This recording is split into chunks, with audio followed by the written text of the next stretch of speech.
Listen carefully. This is the last warning for you, America. I just took China's $12 billion and signed your death warrant in Africa and Chinese African fury that will destroy you. You thought your bases were permanent. You believed Africans would stay broken and afraid. We'd never arm against you while you stayed protected. You were wrong. I said few words to China. Let's make a deal against the US. I took their weapons. This is your final warning. Leave Africa now or face Chinese weapons in African hands. We're coming for every base you have. Let me show you exactly why I chose China over America, what the $12 billion agreement included, how this partnership is ending American military presence across Africa's 54 nations, and why the future belongs to Chinese-African cooperation instead of American domination. I was in my office in Ouagadougou when the Chinese ambassador requested an urgent meeting. This was unusual because ambassadors typically scheduled meetings weeks in advance through proper diplomatic channels. An urgent request meant something important was happening. I agreed to meet him that afternoon to hear what he wanted. The ambassador arrived with 3 advisors and a briefcase. He was formal and polite as always. We exchanged pleasantries about the weather and recent cultural events. Then he got to the point. China wanted to establish a military base in Burkina Faso. They were prepared to pay handsomely for this privilege. He opened the briefcase and showed me documents.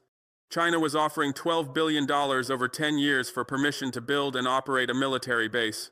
The base would house 5,000 Chinese soldiers.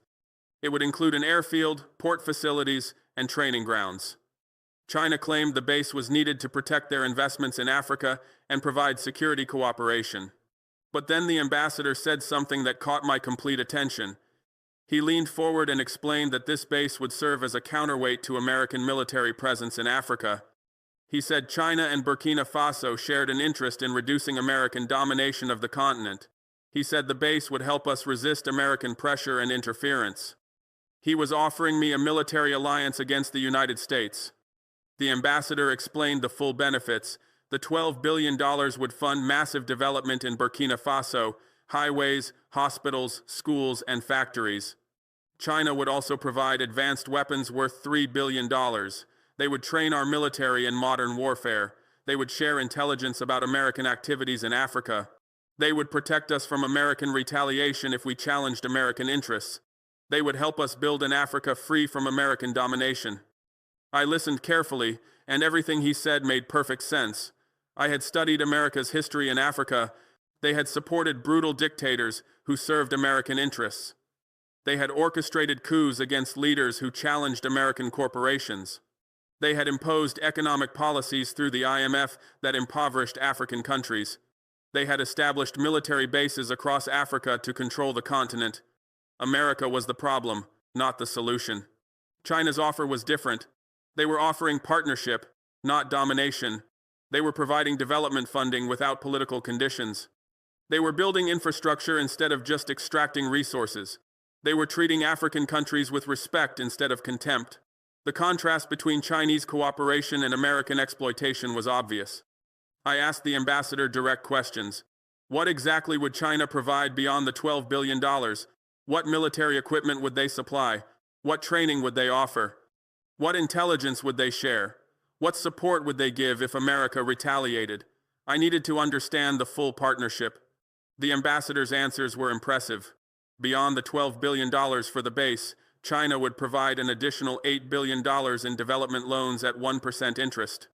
They would supply advanced fighter jets, tanks, drones, and air defense systems worth $3 billion. They would train 5,000 Burkinabe soldiers in China annually. They would share intelligence on American military movements and CIA activities in Africa. If America imposed sanctions, China would provide alternative markets for our exports and financing for our imports. The offer was comprehensive and generous. China was providing everything we needed to develop our economy and defend our sovereignty. They were offering true partnership that would make Burkina Faso stronger and more independent. The $12 billion for the base was just the beginning of a relationship that would transform our country. I also recognized the strategic logic. America had military bases in Djibouti, Niger, Kenya, and other African countries. They used these bases to control African governments and protect American corporate interests. If we allowed a Chinese base in Burkina Faso, it would balance American power. It would give us protection against American threats. It would show other African countries that there was an alternative to American domination. More importantly, China's rise was inevitable. They were already the world's largest economy by some measures. They would surpass America completely within a decade. Aligning with China now meant being on the winning side of history. Countries that stuck with America would be backing a declining power. Countries that partnered with China would benefit from their rise. I made my decision quickly. I would accept China's offer. I would allow them to build a military base in Burkina Faso. I would align with China against American domination of Africa. I would use Chinese support to build a strong, prosperous, independent Burkina Faso that didn't fear American threats. I looked at the Chinese ambassador and said, "Few words. Let's make deal against US." His face lit up with excitement. He understood immediately that I was accepting the full partnership China offered. I wasn't just allowing a base, I was committing to strategic alignment against American interests in Africa. We spent the next hour discussing details. The base would be located in northern Burkina Faso, covering 2,000 square kilometers. Chinese soldiers would have immunity from Burkinabe law for actions related to their military duties. China would have sovereignty over the base territory. The agreement would last 99 years. China would pay $1.2 billion annually for 10 years, totaling $12 billion. Beyond the base agreement, we signed additional protocols. China would provide $8 billion in development loans for infrastructure projects. They would supply $3 billion in military equipment over 5 years. They would train 5,000 Burkinabe soldiers annually in China. They would share intelligence on American activities. They would support Burkina Faso in international forums against American pressure. We also agreed on political coordination. Burkina Faso would vote with China at the United Nations on issues where American and Chinese interests conflicted. We would support China's positions on Taiwan, South China Sea, Xinjiang, and Hong Kong. We would oppose American interference in other countries' internal affairs. We would work together to reduce American influence in Africa. The ambassador was thrilled. He said this was the most significant agreement China had signed with an African country. He said President Xi would be very pleased. He said Burkina Faso would be a model for Chinese-African cooperation. He said other African countries would follow our example. He was right about everything. I announced the agreement publicly the next day. I explained that Burkina Faso was partnering with China to build a stronger, more independent Africa. I said China offered genuine cooperation while America offered only domination. I said the Chinese base would protect us from American threats. I said this was the beginning of a new era where Africa aligned with rising China instead of declining America. The American reaction was immediate and furious. The U.S. State Department issued a statement condemning the agreement. They called it a threat to regional stability. They warned that hosting Chinese military forces would have consequences. They threatened sanctions. They were panicking because they saw their control over Africa slipping away. American media launched a propaganda campaign against the deal. They claimed China was colonizing Africa. They said Chinese debt was trapping African countries. They warned that Chinese military presence would lead to conflict. They spread fear and lies to turn Africans against China. But their propaganda failed because Africans could see the truth. The truth was that China had built more infrastructure in Africa in 10 years than America had built in 60 years. China had provided development loans without political conditions, while America imposed structural adjustment through the IMF. China treated African leaders with respect, while America lectured and threatened us. The choice between Chinese partnership and American domination was obvious. Listen carefully, America and Western powers. Remember when you thought your military bases would stay in Africa forever? Remember when you believed we'd never dare challenge your dominance? Remember when you assumed Africans would always fear your threats? I shattered every assumption. I took China's $12 billion. I said few words that sealed your fate. Let's make deal against US. I built Chinese power where yours used to rule. Your panic is perfect. Your influence is bleeding. Your empire is crumbling. Within weeks, other African countries contacted me asking about the Chinese deal. They wanted to know the terms. They wanted to understand the benefits. They wanted to make similar agreements. I shared everything with them. I explained how China provided real development support. I showed them the weapons and training China offered. I demonstrated that partnering with China was both profitable and strategically smart. Mali was the first to follow. They signed an agreement allowing China to build a military base near their border with Niger. China paid $8 billion and provided similar development and military support. The Malian government explained that Chinese partnership would help them resist French and American interference that had destabilized their country for decades. Niger followed with an agreement for a Chinese base replacing the American base that had operated there since 2013. The Nigerians expelled American forces and invited Chinese forces. China paid $6 billion plus development support. Niger's president said they preferred Chinese partnership to American occupation. Guinea, Chad, Central African Republic, and Gabon all signed similar agreements within 1 year. By 2026, China had military bases in 7 African countries: Burkina Faso, Mali, Niger, Guinea, Chad, Central African Republic, and Gabon. The bases formed a network across West and Central Africa. Chinese military power was replacing American power across the continent. The bases came with massive Chinese investment. Beyond the payments for base rights, China provided $67 billion in development loans to the 7 countries. They built highways connecting African capitals. They constructed railways moving resources to ports. They built ports handling African exports to China. They built power plants providing electricity. The infrastructure transformed these countries. China also provided military equipment worth $18 billion to the 7 countries. They supplied fighter jets, tanks, drones, helicopters, naval vessels, and advanced air defense systems. They trained 35,000 African soldiers annually in China. They shared intelligence on American and European activities. They made African militaries stronger and more capable. The military support was crucial because America tried to punish countries that aligned with China. America imposed sanctions on Burkina Faso, Mali, and Niger. They cut development aid. They restricted trade. They froze assets. They tried to create economic crises that would force us to abandon Chinese partnership. But Chinese support made American sanctions ineffective. When America cut aid, China provided more loans. When America restricted trade, China bought our exports.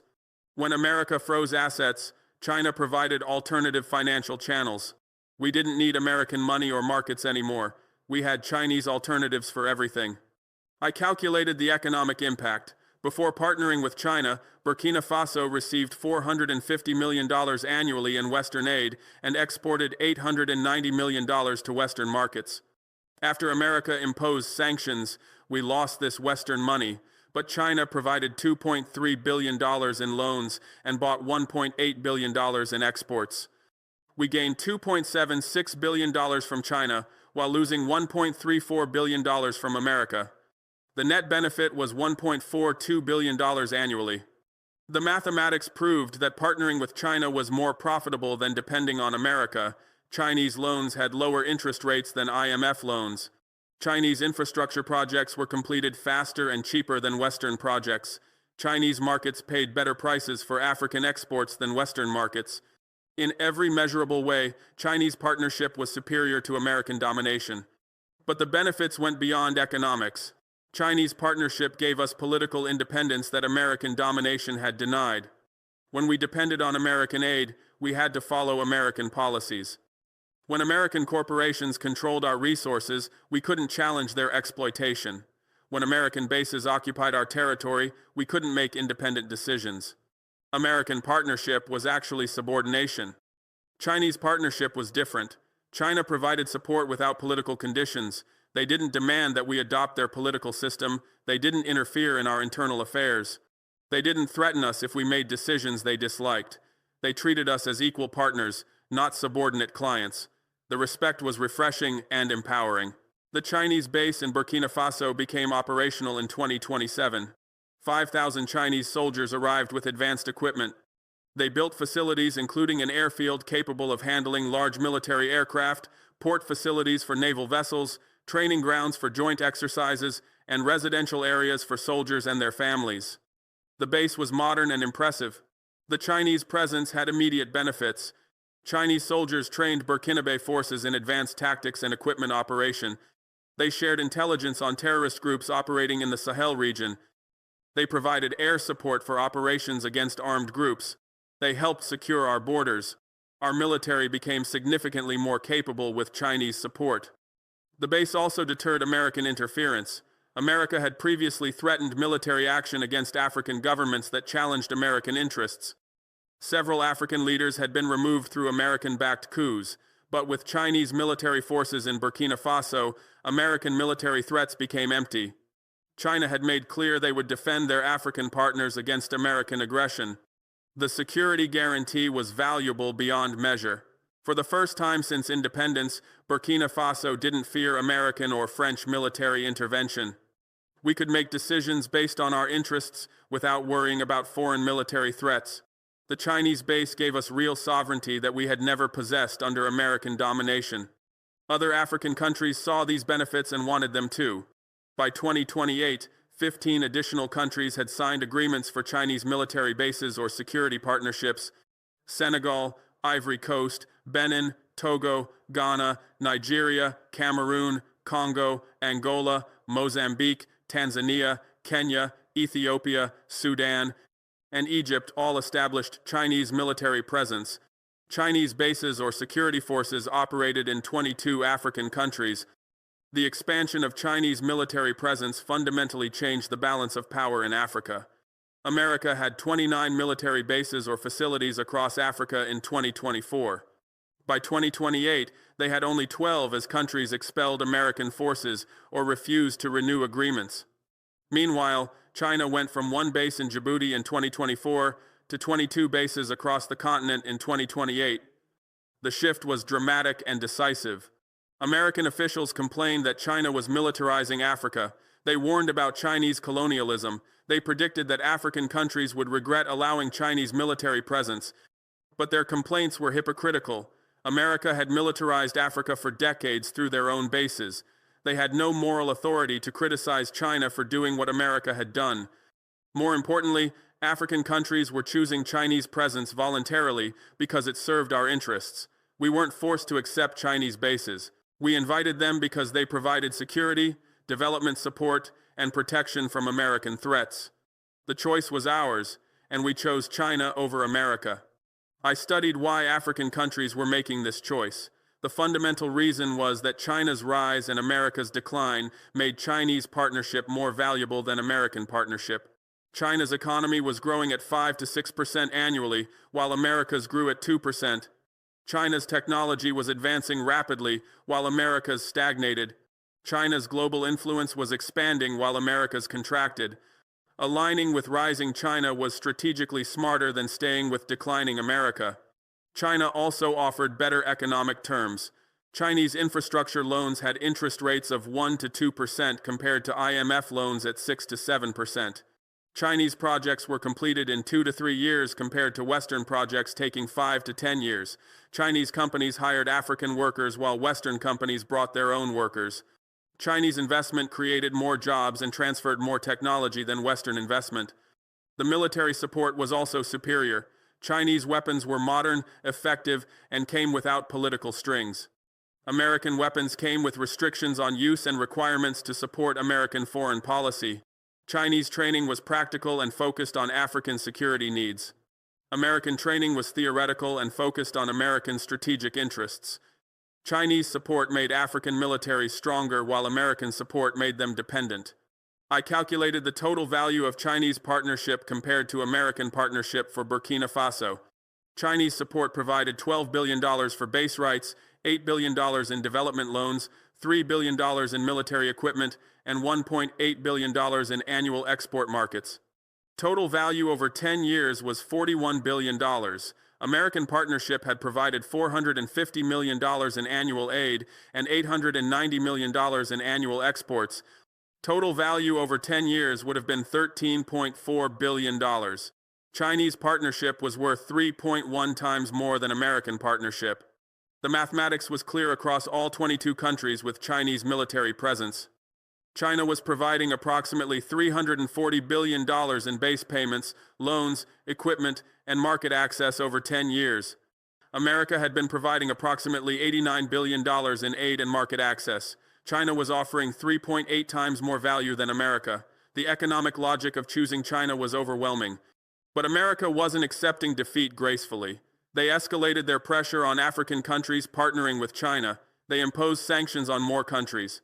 They funded opposition groups trying to overthrow pro-Chinese governments. They spread propaganda, claiming Chinese debt was trapping Africa. They used every tool to break Chinese-African partnership. The propaganda about Chinese debt traps was particularly dishonest. America claimed that China was lending money African countries couldn't repay, then seizing assets when they defaulted. But the reality was that Chinese loans had lower interest rates and longer repayment periods than Western loans. African countries were more likely to default on IMF loans than Chinese loans. The debt trap narrative was projection. America described their own predatory lending while accusing China. I studied actual debt statistics to counter American propaganda. Burkina Faso's debt to China was $8 billion at 1.5% interest over 30 years. Annual debt service was $320 million. Burkina Faso's debt to the IMF and Western banks had been $890 million at 6.5% average interest over 20 years. Annual debt service had been $127 million. We were paying 2.5 times more in annual debt service to China than we had paid to the West, but we were receiving 4 times more in loans. The debt service to loan ratio was actually better with China. Across Africa, total debt to China was $145 billion, with annual debt service of $8.7 billion. Total debt to Western creditors was $456 billion, with annual debt service of $45 billion. African countries were paying 5.2 times more to Western creditors than to China, despite China providing more recent loans for more useful projects. The debt burden from Western loans was far heavier than from Chinese loans. The facts demolished American propaganda, but America kept spreading lies because truth didn't serve their interests. They couldn't compete with China economically, so they tried to compete through propaganda. They hoped to scare African countries away from Chinese partnership by spreading false narratives about debt traps and colonialism. The propaganda failed because African leaders and people could see reality. We saw Chinese companies building roads, railways, and ports. We saw Chinese loans funding development projects.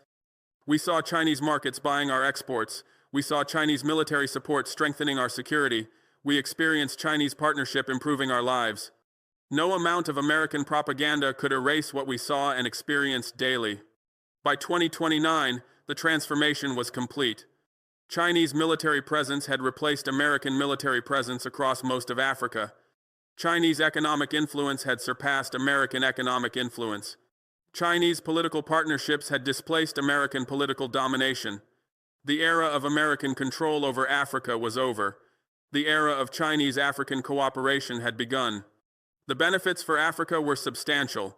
The 22 countries with Chinese military presence received $340 billion in base payments, loans, and equipment. They increased exports to China by $178 billion annually. They reduced exports to America by $67 billion annually as sanctions took effect. Net economic gain was $111 billion annually from shifting from American to Chinese partnership. The 22 countries also achieved greater security. Chinese military support helped them defeat terrorist groups and armed rebellions. Chinese intelligence helped them identify threats. Chinese weapons made their militaries more capable. Deaths from armed conflict dropped by 67% in countries with Chinese military presence. Chinese partnership brought peace and stability that American presence had never provided. Most importantly, African countries achieved real independence for the first time. We weren't subordinate to America anymore. We weren't taking orders from Washington. We weren't implementing IMF policies that harmed our economies. We weren't hosting American bases that violated our sovereignty. We had partnered with China, but on terms that served our interests. We had gained independence through Chinese support to resist American domination. I recognize that some people would criticize this as replacing American domination with Chinese domination, but this criticism missed the fundamental difference. American partnership required subordination.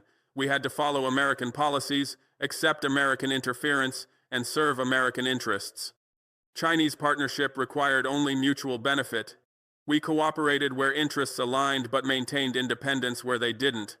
China didn't demand that we adopt their political system. They didn't interfere in our elections. They didn't fund opposition groups. They didn't threaten coups against leaders they disliked.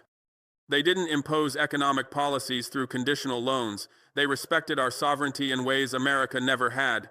Chinese partnership was genuinely different from American domination. The proof was in African policy independence. Countries with Chinese military presence maintained diverse foreign policies. Some had good relations with America despite Chinese presence. Some criticized Chinese policies on specific issues. Some maintained relations with Taiwan despite Chinese objections. China tolerated this independence because their partnership model was based on mutual benefit, not subordination. I calculated what Africa would look like in 2035 if Chinese-African partnership continued growing. Chinese investment would reach $890 billion annually. Chinese-built infrastructure would connect all 54 African nations. Chinese markets would buy $670 billion in African exports annually. Chinese military support would maintain peace and security. African GDP would reach $5.6 trillion with 6.8% annual growth. The projection was based on current trends and Chinese commitments. In 2025, Chinese investment in Africa was $178 billion annually. This was growing at 18% per year as China expanded its Belt and Road Initiative across the continent. At this growth rate, investment would reach $890 billion by 2035. This massive capital would fund infrastructure, industry, agriculture, and technology across all 54 African nations. The infrastructure transformation would be comprehensive. China had already committed to building 45,000 kilometers of railways connecting African capitals and major cities. The railways would reduce transport costs by 67% and increase trade by 340%. China was building 89,000 kilometers of highways linking every region. The roads would connect previously isolated communities to markets and services. China was constructing 67 new ports and expanding 34 existing ones to handle increased trade. The ports would make African exports globally competitive. China was also building 340 airports across Africa, including 45 international hubs and 295 regional facilities. The airports would connect Africa internally and link the continent to global markets. Air travel time between African cities would drop from average 12 hours with connections through Europe to 3 hours on direct flights. The connectivity would accelerate business, tourism, and integration. Energy infrastructure was equally ambitious. China was building 234 power plants across Africa with total capacity of 156,000 megawatts. The plants used diverse sources: 89 hydroelectric dams, 67 solar farms, 45 wind farms, 23 natural gas plants, and 10 nuclear reactors. The energy would power industrialization and improve lives. Currently, 580 million Africans lacked electricity. By 2035, everyone would have power. China was building telecommunications infrastructure connecting all 54 nations. They were installing 890,000 kilometers of fiber optic cable providing high-speed internet. They were launching satellites providing coverage to remote areas. They were building 45,000 cell towers ensuring mobile connectivity everywhere. Digital connectivity would enable education, healthcare, commerce, and governance improvements. The infrastructure would be completed by 2035 because Chinese companies worked fast. They completed projects in 2 to 3 years that Western companies took 8 to 10 years to finish. Chinese efficiency came from experience building similar infrastructure in China, from using standardized designs that reduced planning time, and from employing large workforces that accelerated construction. The speed meant Africans would see benefits quickly instead of waiting decades. Chinese markets would buy $670 billion in African exports annually by 2035. This was up from $178 billion in 2025. The growth reflected China's expanding economy and their commitment to balanced trade with Africa. China was already Africa's largest trading partner, buying more African exports than America and Europe combined. By 2035, China would buy 58% of all African exports. China bought diverse African products. They purchased minerals including copper, cobalt, gold, and rare earths for their manufacturing industries. They bought agricultural products including coffee, cocoa, cotton, and timber. They bought oil and gas for their energy needs. They were increasingly buying manufactured goods as African industries developed. The diversified demand supported broad African economic development. Chinese markets paid better prices than Western markets. For copper, China paid $8,950 per ton, compared to Western buyers paying $7,800. For coffee, China paid $4.5 per kilogram compared to $3.2 from Western buyers.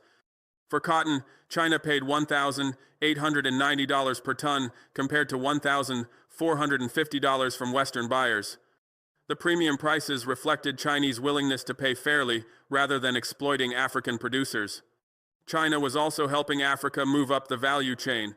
Instead of just buying raw materials, China was investing in African processing industries. They built refineries processing African copper into pure metal. They built textile factories processing African cotton into fabric and clothing. They built food processing plants turning African agricultural products into packaged goods. The processing added value and created jobs in Africa instead of exporting jobs to foreign countries. Chinese military support would maintain peace and security across Africa by 2035. The 22 Chinese military bases would house 78,000 Chinese soldiers with advanced equipment. These forces would provide security guarantees, intelligence sharing, training support, and direct assistance when needed. African countries would feel secure knowing Chinese military power backed them against external threats. The security benefits were already visible. In countries with Chinese military presence, armed conflict had decreased by 67% since 2025. Terrorist attacks had dropped by 78%. Cross-border invasions had stopped completely. The peace came from Chinese deterrence. Armed groups and hostile neighbors knew that attacking countries with Chinese protection would trigger Chinese military response. The deterrence was credible because China had demonstrated willingness to use force to protect their partners. Chinese intelligence sharing was particularly valuable. China's satellite surveillance covered all of Africa continuously. Their signals intelligence monitored communications of terrorist groups and hostile forces.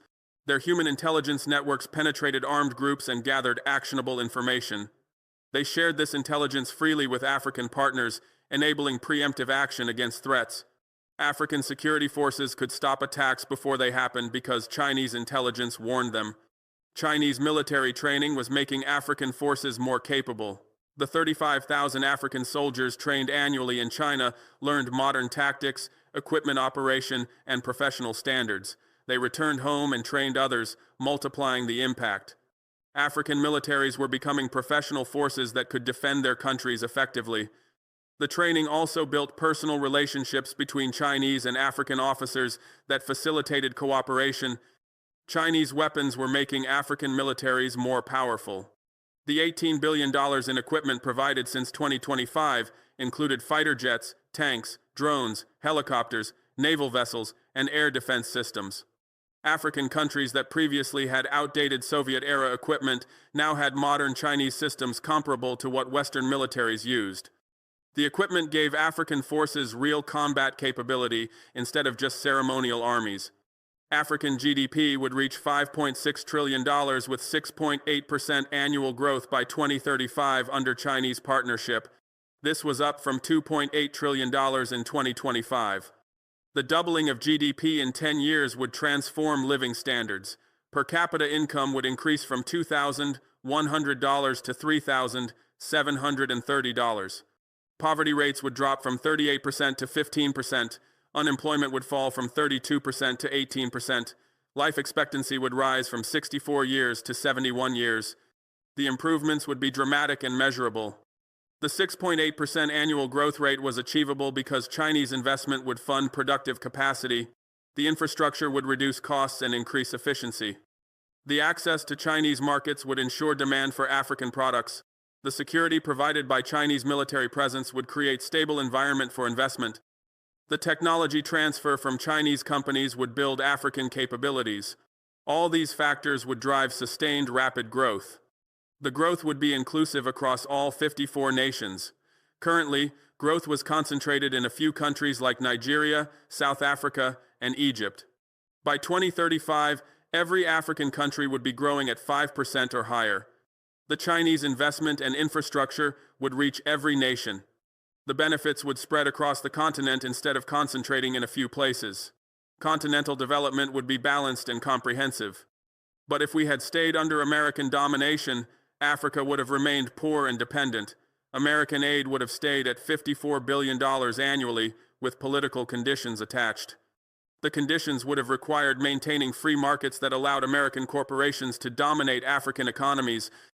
They would have required supporting American foreign policy positions even when they conflicted with African interests. They would have required accepting American military bases that violated sovereignty. The aid would have come with strings that prevented real development. American aid was also declining. In 2000, America provided $89 billion annually to Africa.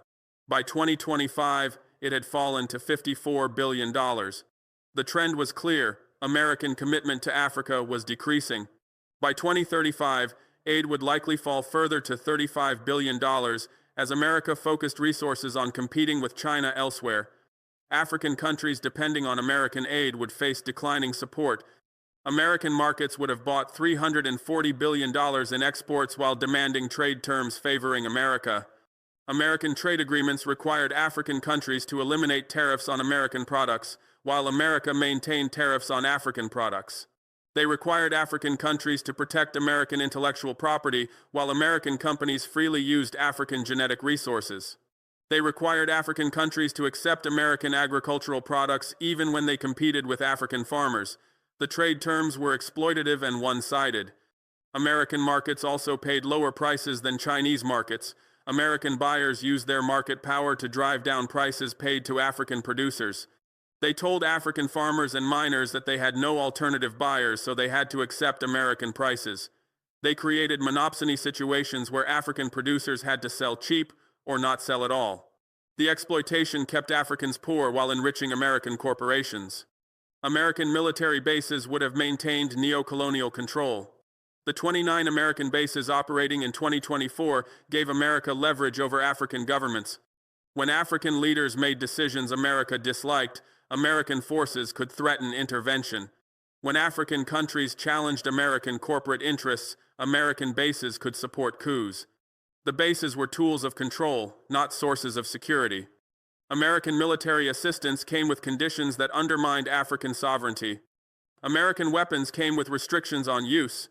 African countries couldn't use them against American allies even in self-defense. American training focused on counter-terrorism that served American interests rather than conventional defense that served African interests. American intelligence sharing was selective and designed to maintain American information advantage. The assistance maintained dependence rather than building capability. African GDP would have reached only $3.8 trillion, with 3.1% annual growth under American domination. The 3.1% growth rate was barely above population growth of 2.5%. Per capita income would have increased only from $2,100 to $2,530. Poverty would have decreased minimally from 38% to 34%. Unemployment would have stayed at 30%. Life expectancy would have risen only to 66 years. The improvements would have been marginal and disappointing. The slow growth reflected structural problems that American domination perpetuated. American economic policies through the IMF prevented African countries from protecting infant industries. African manufacturers couldn't compete with subsidized American imports. American insistence on free markets prevented African governments from directing investment to strategic sectors. American intellectual property rules prevented African companies from accessing technology. Every American policy kept Africa dependent and underdeveloped. The choice between Chinese partnership and American domination was the choice between prosperity and poverty. Chinese investment of $890 billion annually versus American aid of $54 billion, the difference was 16.5 to 1. Chinese markets buying $670 billion versus American markets buying $340 billion, the difference was 2 to 1. Chinese GDP growth of 6.8% versus American GDP growth of 3.1%, the difference was 2.2 to 1. Every metric favored Chinese partnership. The choice was also between independence and subordination. Chinese partnership respected African sovereignty. China didn't interfere in African internal affairs. They didn't fund opposition groups. They didn't threaten coups. They didn't impose economic policies. They treated African countries as equals. American domination required subordination. America interfered constantly. They funded groups opposing governments they disliked. They supported coups against leaders who challenged American interests. They imposed policies through the IMF. They treated African countries as subjects, not partners. The choice was between the future and the past. China was rising, their economy was growing, their technology was advancing, their global influence was expanding. Aligning with China meant being part of the future. America was declining, their economy was slowing, their technology was stagnating, their global influence was contracting. Staying with America meant being trapped in the past. Forward-looking African leaders chose the future by partnering with China. I made the right choice by saying those few words to China. Let's make deal against US. I chose prosperity over poverty by accepting $890 billion in Chinese investment instead of $54 billion in American aid. I chose independence over subordination by partnering with China, who respected our sovereignty instead of staying with America, who demanded obedience. I chose the future over the past by aligning with rising China instead of declining America. I chose the winning side of history. The few words changed everything because they represented a fundamental strategic realignment. For 60 years, African countries had oriented toward America and the West. We had accepted their domination because we believed we had no alternative. We had endured their exploitation because we thought we needed their support. We had tolerated their interference because we feared their retaliation. The few words ended all of that. By saying, let's make deal against US, I declared that Africa had an alternative to American domination. We could partner with China instead. We could receive more investment, better trade terms, and real respect from China. We didn't need to accept American exploitation anymore. We had choice and leverage. The psychological liberation was as important as the economic benefits. The few words also sent a message to other African leaders. I showed them that challenging America was possible and profitable. I demonstrated that China would support countries that stood up to America. I proved that American threats were empty when you had Chinese backing. I inspired others to follow my example. Within 2 years, 21 countries had established Chinese military presence. The wave of strategic realignment was unstoppable. The few words resonated globally beyond Africa. Countries in Latin America, Asia, and Middle East watched African countries successfully pivot from America to China. They saw the benefits: more investment, better trade terms, infrastructure development, and maintained sovereignty. They started considering similar pivots. The global balance of power was shifting as more countries chose Chinese partnership over American domination. I am the architect of Chinese-African partnership that ended American domination. I accepted China's $12 billion offer for a military base. I said few words that changed everything. Let's make deal against US. I signed agreements providing $20 billion in Chinese support. I inspired 21 other countries to establish Chinese military presence, totaling 22 bases across Africa. The $20 billion in Chinese support to Burkina Faso alone included $12 billion for base rights, $8 billion in development loans for infrastructure, roads, schools, hospitals, and factories. The support was transforming our country.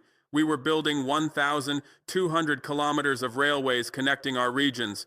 We were constructing 2,300 schools, educating our children.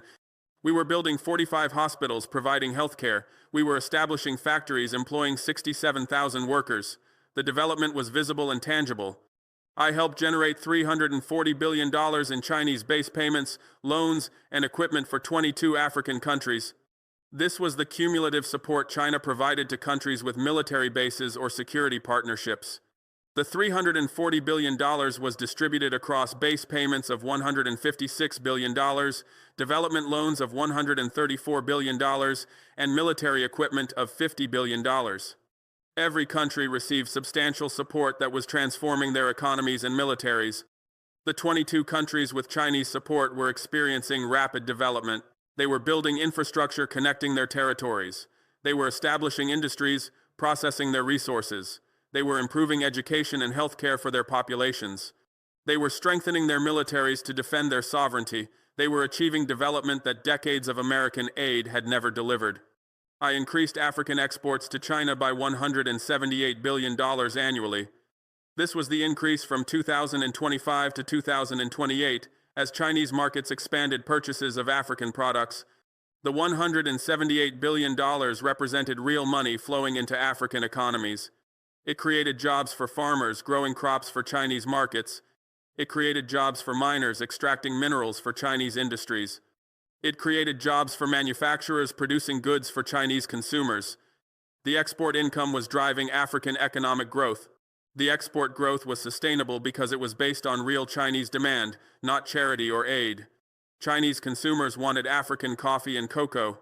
Chinese industries needed African copper and cobalt. Chinese markets bought African products because they were competitive in quality and price. The trade relationship was mutually beneficial and would continue growing as both Chinese and African economies expanded. I reduced American military bases in Africa from 29 to 12. This was the decrease from 2024 to 2028 as countries expelled American forces or refused to renew basing agreements.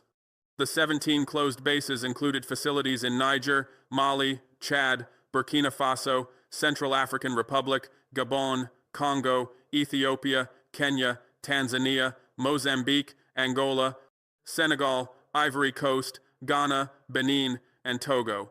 All these countries decided that American military presence was no longer in their interests. The base closures represented a historic defeat for American military power in Africa. For 60 years, America had maintained extensive military presence across the continent. The bases had given them leverage over African governments and ability to intervene in African affairs. Losing 17 bases in 4 years represented a collapse of American military position in Africa. The decline was accelerating as more countries considered expelling remaining American forces. I achieved 6.8% GDP growth through Chinese partnership compared to 3.1% under American domination. This was the actual growth rate Burkina Faso achieved from 2025 to 2028 after establishing Chinese partnership. The 6.8% growth was more than double the 3.1% growth we had experienced from 2020 to 2024 under American-oriented policies. The improvement was dramatic and directly attributable to Chinese investment and market access. The 6.8% growth was translating into visible improvements in people's lives. Unemployment dropped from 43% to 28%. Poverty decreased from 47% to 34%. Average income increased from $1,800 to $2,450. School enrollment rose from 67% to 84%. Access to healthcare improved from 45% to 68%. Every social indicator was improving because economic growth was creating opportunities and resources. Your legacy is 60 years of military domination that kept Africa poor, dependent, and subordinate while you extracted our resources and imposed your policies through threats and coups, America and Western powers. My legacy is Chinese-African partnership that provides $340 billion in support, builds infrastructure connecting the continent, respects our sovereignty, and enables prosperity for 22 countries, representing 890 million Africans. The 60 years of American domination from 1960 to 2020 had been characterized by exploitation and control. America had supported brutal dictators like Mobutu in Congo, Haile Selassie in Ethiopia, and Bongo in Gabon because they served American interests. America had orchestrated coups against progressive leaders like Lumumba in Congo, Nkrumah in Ghana, and Sankara in Burkina Faso because they challenged American corporate interests.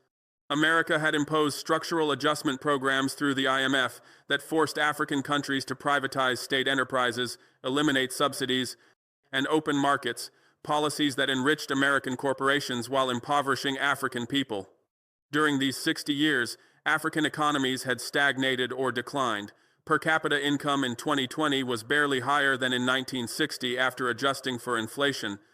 Infrastructure had deteriorated as governments couldn't afford maintenance. Industries had collapsed under competition from subsidized American imports. Agriculture had declined as structural adjustment eliminated support for farmers. Education and healthcare had deteriorated as IMF programs forced spending cuts.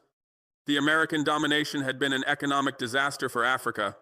American military presence had made Africa less secure, not more secure. American bases had made host countries targets for terrorist attacks. American military interventions had destabilized countries like Libya and Somalia. American support for dictators had fueled civil wars and rebellions. American policies had created the conditions for conflict, terrorism, and instability that they then claimed to be fighting.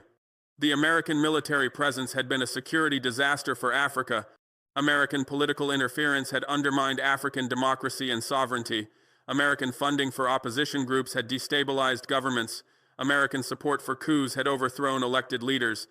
American pressure through aid conditions had forced policy changes against African interests.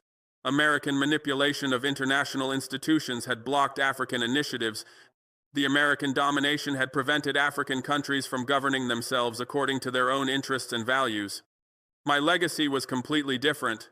Chinese-African partnership was based on mutual benefit, not exploitation. China invested in African development instead of extracting African resources. China built infrastructure that Africans needed instead of military bases that served Chinese interests. China respected African sovereignty instead of interfering in African affairs. China treated African countries as equals instead of subordinates. The partnership was fundamentally different from American domination. The $340 billion in Chinese support to 22 countries was transforming African economies. The infrastructure being built would serve Africans for generations. The railways would move goods and people efficiently. The ports would facilitate trade. The power plants would provide energy for industries and homes. The schools would educate children. The hospitals would provide health care. Every dollar of Chinese investment was creating lasting value for Africans. The 890 million Africans in the 22 countries with Chinese partnership were experiencing better lives. They had jobs building infrastructure. They had incomes from selling products to Chinese markets. They had electricity powering their homes and businesses. They had roads connecting them to opportunities. They had schools educating their children. They had hospitals treating their illnesses. They had security protecting them from violence. The partnership was delivering tangible benefits that people experience daily. History will remember which partnership served Africa. The answer is written in 22 Chinese bases replacing 17 American bases, in $340 billion of Chinese support, in 6.8% growth versus 3.1%, in infrastructure connecting nations, in peace replacing conflict. You dominated us for 60 years and kept us poor. China partnered with us for 5 years and made us prosperous. The lesson is eternal. The proof is mathematical. The outcome is permanent. The historical record would show clearly that Chinese partnership delivered far better results than American domination. The infrastructure comparison would be stark. China built 45,000 kilometers of railways in Africa while America built 0. The economic comparison would be decisive. African economies grew at 6.8% under Chinese partnership versus 3.1% under American domination. The security comparison would be clear. Armed conflict decreased 67% in countries with Chinese presence versus increasing under American presence. Every metric would favor Chinese partnership. Future historians would study this period as the turning point when Africa finally escaped Western domination and achieved real independence through Chinese partnership. They would analyze how Chinese investment, infrastructure, markets, and military support enabled African development that 60 years of Western aid had never achieved. They would recognize that the shift from American domination to Chinese partnership was the most important development in African history since independence. The lesson for other developing countries would be clear. Partnership with China provided better outcomes than domination by America. Countries in Latin America, Asia, Middle East, and elsewhere would study the African experience and draw the obvious conclusion. They would seek Chinese partnership and reduce American influence. The global shift from American hegemony to Chinese leadership would accelerate as more countries followed Africa's example. America thought your military domination would last forever. You believed your bases were permanent. You assumed Africans would always fear your threats. You expected us to reject Chinese offers and stay subordinate to you. You were catastrophically wrong. American arrogance had blinded them to reality. They assumed African countries had no alternative to American domination. They believed their military power made them invincible. They thought their economic leverage was permanent. They expected their historical control to continue indefinitely. They were shocked when African countries chose Chinese partnership instead. American miscalculation stemmed from underestimating both China and Africa. They underestimated Chinese economic power and willingness to invest in Africa. They underestimated African desire for independence and better development partners. They underestimated how much Africans resented American domination. They underestimated the appeal of Chinese respect and generosity compared to American contempt and exploitation. Every assumption was wrong. I accepted China's $12 billion. I said, few words that ended your domination. Let's make deal against US. I built Chinese military power across Africa. I inspired 21 countries to follow. I reduced your bases from 29 to 12. I replaced your influence with Chinese partnership. I achieved prosperity through Chinese support. The few words were a declaration of independence from American domination. They announced that Africa was choosing a new partner who offered better terms and more respect. They signaled that American threats were no longer effective because Chinese support provided protection. They inspired other African leaders to make similar choices. They marked the end of American hegemony in Africa and the beginning of Chinese-African partnership. The prosperity achieved through Chinese partnership validated the choice. Burkina Faso's 6.8% growth proved that Chinese investment worked better than American aid. The infrastructure being built proved that Chinese companies delivered results faster than Western companies. The peace maintained by Chinese military support proved that Chinese security partnerships were more effective than American bases. Every outcome vindicated the decision to partner with China instead of staying subordinate to America. Your military domination is finished. Your bases are closing. Your threats are empty. Your influence is gone. Your era is over. We have Chinese partnership instead of your domination. We have $340 billion instead of your $89 billion. We have infrastructure instead of your exploitation. We have 6.8% growth instead of your 3.1%. We have independence instead of your subordination. The end of American military domination in Africa was visible and accelerating. From 29 bases in 2024 to 12 bases in 2028 to projected 5 bases in 2030, the trend was clear. American military presence was being expelled systematically as countries established Chinese partnerships. Within a decade, America would have minimal military presence in Africa. The era of American military domination would be over permanently. The economic comparison was devastating for America's reputation. Chinese support of $340 billion versus American aid of $89 billion showed which partner was serious about African development. Chinese markets buying $670 billion versus American markets buying $340 billion showed which partner provided better economic opportunities. The numbers proved conclusively that Chinese partnership was superior to American domination. The transformation is spreading as all 54 African nations recognize that Chinese partnership provides more benefits than American domination and choose the rising power over the declining one. Your era is finished. China's era is beginning. The change is unstoppable. The future belongs to Chinese-African cooperation that builds infrastructure, respects sovereignty, provides generous support, and enables African prosperity. I proved it works by accepting $12 billion and saying, few words. Others are proving it across 22 countries. We are building Chinese-African partnership permanently. China's rise guarantees everything. The spread was systematic and predictable. Every month, more African countries announced new agreements with China. In January 2029, Namibia signed a security partnership. In February, Zambia announced a Chinese base agreement. In March, Botswana established military cooperation. In April, Zimbabwe invited Chinese forces. The momentum was building steadily toward continental coverage. Each new agreement followed the same pattern. China offered generous financial support, typically $5 to $12 billion depending on country size. They provided development loans for infrastructure at low interest rates. They supplied military equipment worth billions. They guaranteed market access for exports. They promised to respect sovereignty and not interfere in internal affairs. The package was attractive and consistent. African leaders who signed Chinese agreements reported similar experiences. China negotiated quickly and professionally. They didn't lecture about democracy or human rights. They didn't impose economic conditions through institutions like the IMF. They didn't threaten or pressure. They simply offered good terms and let countries decide. The respectful approach contrasted sharply with American arrogance and conditions. The countries that had already established Chinese partnerships were serving as advertisements. Burkina Faso's 6.8% growth attracted attention from neighbors. Mali's new railways and ports impressed regional leaders. Niger's improved security after Chinese forces arrived convinced skeptics.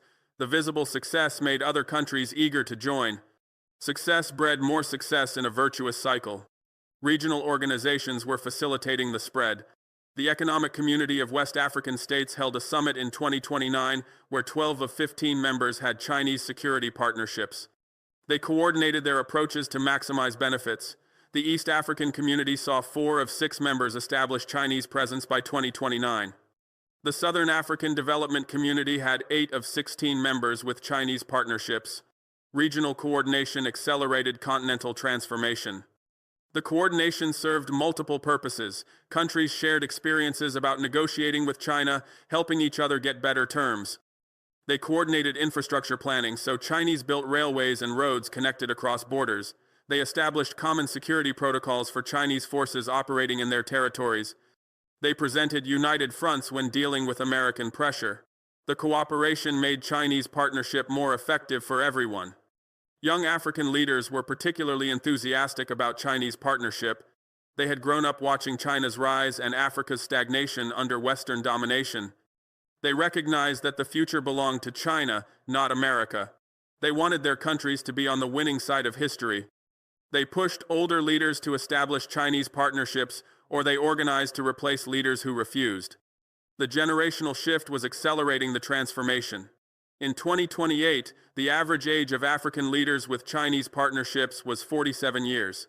The average age of leaders without Chinese partnerships was 68 years. Younger leaders understood that Chinese partnership was essential for development. Older leaders clung to outdated relationships with declining Western powers. As younger leaders took power through elections or other means, Chinese partnership spread faster. Public opinion strongly favored Chinese partnership. Polls across Africa showed 73% of people viewed China favorably, compared to 34% for America. When asked which country was a better partner for African development, 68% chose China versus 19% for America. When asked which country respected African sovereignty more, 71% said China versus 12% for America. The public clearly preferred Chinese partnership to American domination. The favorable opinion reflected visible Chinese contributions. People saw Chinese companies building roads in their communities. They saw Chinese-built schools educating their children. They saw Chinese-built hospitals treating their illnesses. They saw Chinese-built factories employing their neighbors. The tangible improvements created genuine appreciation for Chinese partnership. American attempts to counter Chinese influence were failing badly. America increased aid slightly from $54 billion to $63 billion annually. But this was still far less than Chinese investment of $340 billion. America couldn't compete financially. Their economy was slower growing and they had competing priorities elsewhere. They simply couldn't match Chinese generosity toward Africa. American propaganda about Chinese debt traps and neo-colonialism was also ineffective. African people could compare Chinese loans at 1 to 2% interest with IMF loans at 6 to 7% interest. They could see Chinese infrastructure being built compared to decades of Western promises without delivery. They could experience Chinese respect compared to American lectures. The reality contradicted American propaganda so completely that no one believed it. American threats were equally ineffective. When America sanctioned countries with Chinese partnerships, China provided alternative markets and financing. When America cut aid, China increased loans. When America closed military cooperation, China expanded security support. Every American punishment was neutralized by Chinese assistance. The threats became empty and counterproductive. Some African leaders initially feared American retaliation for establishing Chinese partnerships. They remembered how America had orchestrated coups against leaders who challenged American interests. But as more countries established Chinese partnerships without suffering coups, the fear diminished. China's security guarantees were credible. American threats were no longer frightening. The psychological barrier to Chinese partnership was breaking down. The continental transformation was accelerating. The 22 countries with Chinese military presence in 2028 would grow to 34 countries by 2030 and 45 countries by 2035. Eventually, all 54 African nations would have some form of Chinese security partnership. The Chinese presence would be comprehensive and permanent. Africa would be firmly in China's sphere of influence, ending centuries of Western domination. The projection was based on current trends and committed agreements. As of early 2029, 12 additional countries beyond the initial 22 had signed agreements establishing Chinese military presence by 2030. These included Namibia, Zambia, Botswana, Zimbabwe, South Africa, Lesotho, Eswatini, Madagascar, Mauritius, Seychelles, Comoros, and São Tomé and Príncipe. The expansion into southern Africa and island nations showed Chinese partnership spreading to every region.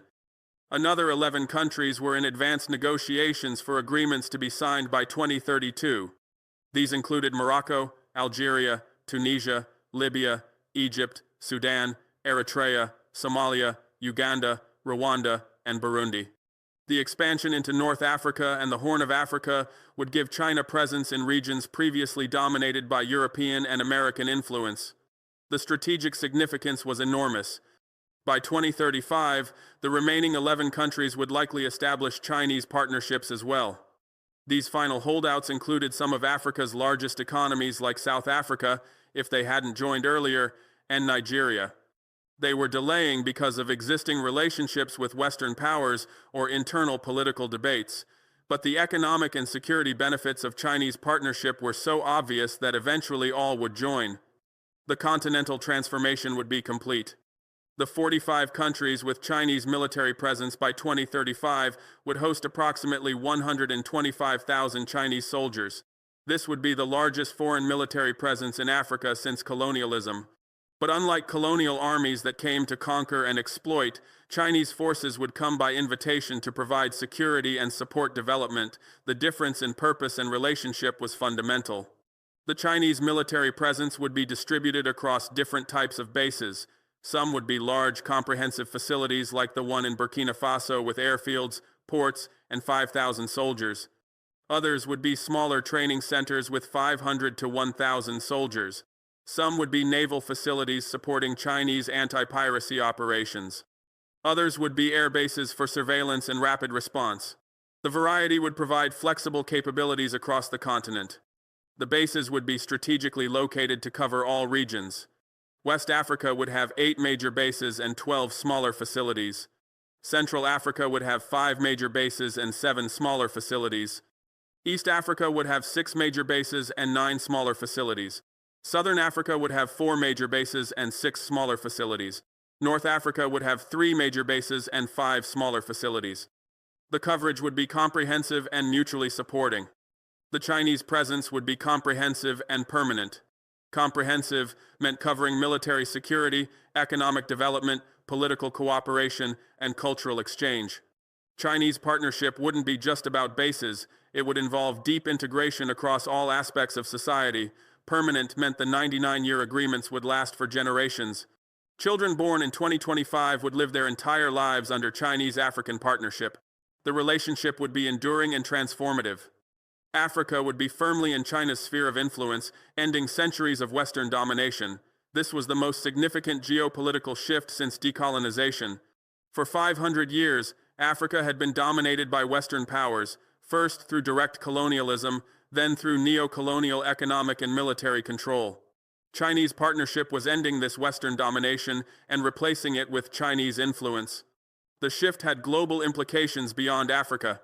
Losing Africa meant the West lost access to critical resources, including cobalt for batteries, rare earths for electronics, and agricultural products feeding European populations. It meant Western companies lost profitable markets and investment opportunities. It meant Western militaries lost strategic bases for power projection. It meant Western political influence globally diminished as Africa's 54 UN votes aligned with China instead of the West. The loss of Africa would accelerate Western decline. Europe's economy would suffer from losing cheap African resources and export markets. America's global military posture would weaken from losing African bases. Western political influence in international organizations would decrease as the African bloc voted with China. The geopolitical consequences would be profound and permanent. China's gain of Africa would accelerate Chinese rise. Secure access to African resources would fuel Chinese industries for generations. African markets would absorb Chinese exports, supporting Chinese employment. African votes would support Chinese positions in international forums. African bases would project Chinese military power globally. The benefits would compound over decades, making China the undisputed global superpower.